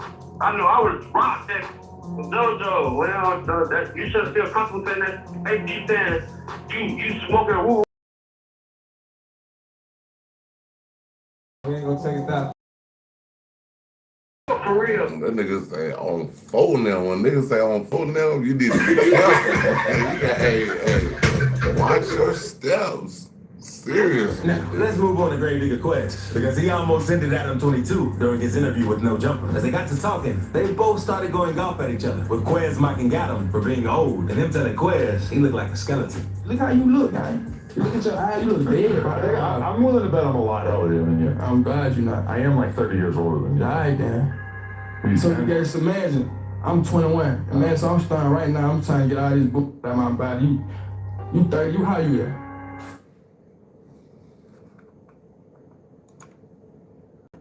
Rahman Rahim, Alhamdulillah Rabbil Alameen, Rahman Rahim, Maliki Yawmiddin, Iyyaka na'budu wa iyyaka nasta'in, Ihdinas siratal mustaqim, siratal ladhina an'amta 'alayhim, ghayril maghdubi 'alayhim waladdallin. Amen. Bismillah. 41. You 41? Come on, bro. You look at your eye, bro. You look dead by the eye. Like they You're bragging about eating once a day. You're probably eating Bojangles or something. No, not. I'm not eating none of that. I'm eating protein. I'm eating. I eat like Jesus. Piece of fish. I eat like Jesus. You gotta eat some carbs. I eat like Jesus. I'm a real disciple. Like, you feel me? I'm real committed. Believe it or not, we've learned a lot about nutrition over the last 2,000 years since Jesus was bro, alive. you gotta understand. They gonna tell you that because they really beefing about beef. They wanna, you feel me? They wanna slowly kill you. And it's called population control, gang. That's why people dying so fast, bro. After that, Adam kept calling Quez ignorant for trying to speak without knowing any facts. You could spend 5 seconds on Google and you'd be convinced. I don't want to get on Google. You trying to dumb me down, Elder, man. Stop doing that. You know. Do you realize that the Google, internet you don't has know. all of the world's knowledge available to you, and all you have to do is type in a I'm question? against knowledge. I'm against knowledge. I'm against knowledge. Yeah, I'm against knowledge. I don't want to history. Break it down. His story. I don't want to read nothing. Oh, that's so deep. Yeah. Just blew my socks off with that one. Big earlobes there on got Superman haircut. But what really ticked him off was when Adam said he would still be making millions years from now, while Quez could barely make ends meet. How about this? How about I promise you this? What's your promise? 10 years from now, I'm still gonna be rich, and you're still gonna be clout chasing off a body.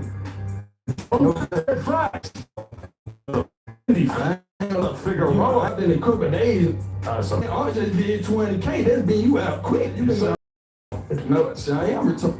Right. I don't know nothing. And that's what I'm saying. I don't know nothing, guy. Right. I don't know nothing. All right. Get your slow ass out Man, here. stop playing now. You gotta go nowhere. Put it in the parking lot. I'm gonna kill you. You feel me? I know you say now. Good luck with that. Good luck. You know. That's the irony. Only one of us has a gun on him right now. Like, you crazy as hell. Let's see your pipe. You gotta see my pipe. My pipe everywhere. Yeah. Which one you wanna see? But the craziest time a gangster rapper threatened an interviewer from No Jumper has to be when Philly rapper Trent Season completely destroyed Adam and his wife Lena for asking way too many police about his homie Jumper who passed. Adam, is you gonna let us party Lena? Yeah, that's what we was Like getting. what? Party her. What party? We trying to run your girl. No. You seem to be mistaken. You can't do that? No, she doesn't do YNs. Wow.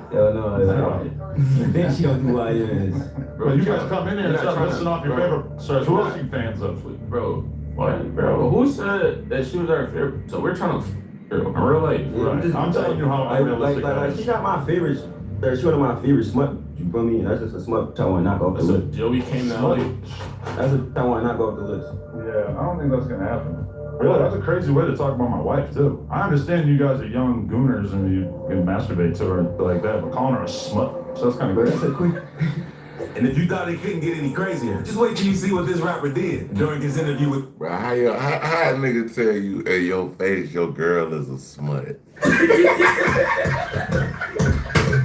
Man, cut it out, bro. Cut it out, nigga. Like, bro, we gotta be fighting up in there. DJ Black, because back in 2015, he sat down with Chicago rapper GMEBE Bands and his crew while he was blowing up the scene. But it seems like he wasn't in the mood to be jumping around. So when Vlad compared him to a cap rapper named Slim Jesus, he had to show him firsthand that he was an authentic gangster and that he wasn't afraid to drop. Man, what Slim Jesus been at though? And we did that motherfucker. And we back like that. I remember when Slim Jesus came out, y'all said he was gonna blow, y'all said he was gonna be the next Eminem. What happened to Slim Jesus? What happened? Whoever tried to diss him. Boy, I ain't no next nothing. I've been out before him. Months, years before that. Nah.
Back to the regular schedule. Boy, nah, man. Nah. Nah, bro. It ain't like that.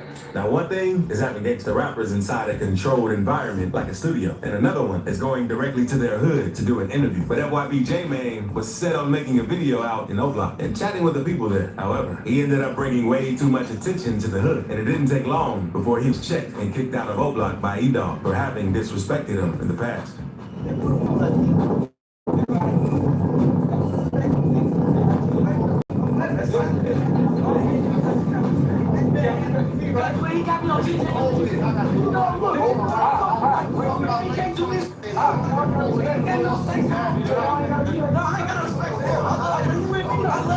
Yeah, he knew to get up out of there. But J-Man could have got clapped right there.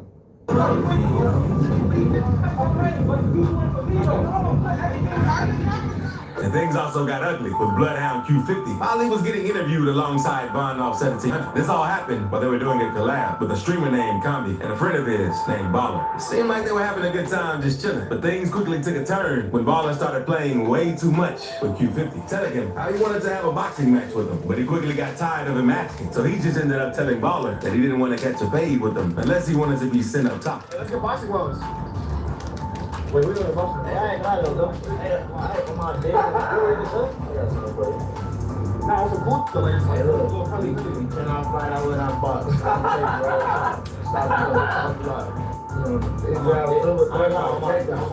I ain't like, now look, on my dead on the carry, we get in the gloves, and if you hit me, on my right hand in Jesus Christ, on the name of my face, I'm gonna keep up, on my dead on the carry. Listen, I just mercy on my granddaddy ass, I'm gonna, so stop out. Hey, look, stop. Look, also, look like not even on no string. On my dick, I'm gonna stop playing with me, alright? On my damn, you up for real, little boy. Stop playing with me, I'm gonna smack this. Alright, stop trolling then. Stop playing like that. My dad going to grade for real. Let's be cool. You can't be trolling like that. I don't know what make y'all think y'all get around these dudes, straight gangsters, straight killers, and y'all want to troll. It's crazy. I ain't no like no. About to lose your life over getting a clip for the stream. Be your last stream trying to get that clip for the stream. Right now, I just merged on everything. You try to get a click, you about to get a. Chill. Alright, be cool, bro. Hey, bro, you try to get a click, nigga. You about to get you a goddamn.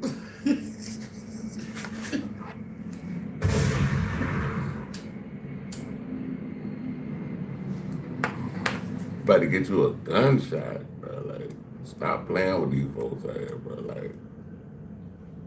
However, things got straight up diabolical when Gravedigger Quez and his brother APG Court went on to do an interview with 607 Up because it went from trolling to threatening in a matter of seconds. If you didn't already know, Unc is all about trolling everybody he talks to, and that was exactly what he did when he started talking with Quez about the incident he had with his cousin, asking him why he was snitching on himself on his song, and that just got both brothers riled up. You know the song said, I hit my cousin, he got hit with the latest gin, right? And you said, I hit my kids, I'm a killer because I killed my kid. He got hit with the latest gin. And then you named some people's names and they was family. You snitching on your family. Everybody now know your family. Snitching put somebody in jail. Did anybody go in jail behind him? Ain't nobody in jail behind this. I didn't go to jail.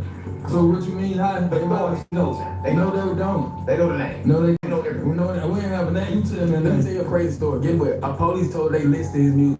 Our police officer told us that when we was up there. What they say? How they yeah, we was like, what? Okay, we was like, you still in prison, young man. I know, like what? So the music got in the hands of the police. Man, come on now. They know they heard about it. They heard about it. We like, I gotta know what? You gotta be on the police bumping him, man. Right? Unc then kept messing with him. Oh my God, I gotta He'd get never been to Arkansas while talking about their. All right, we're gonna play the last little joint out, and then we're gonna. Hey man, appreciate y'all. Thank you. Thank you for everything, man. Hey, y'all hit the like, subscribe, share. Y'all hit the cash app. Y'all want to donate to the channel, man. Appreciate everything, man. I'll be back. Probably back in a little bit. I gotta make a couple calls for sure, man. Appreciate y'all following through with me. You know what I'm saying? All right. Peace and one. Y'all kicking them in the Common Cafe.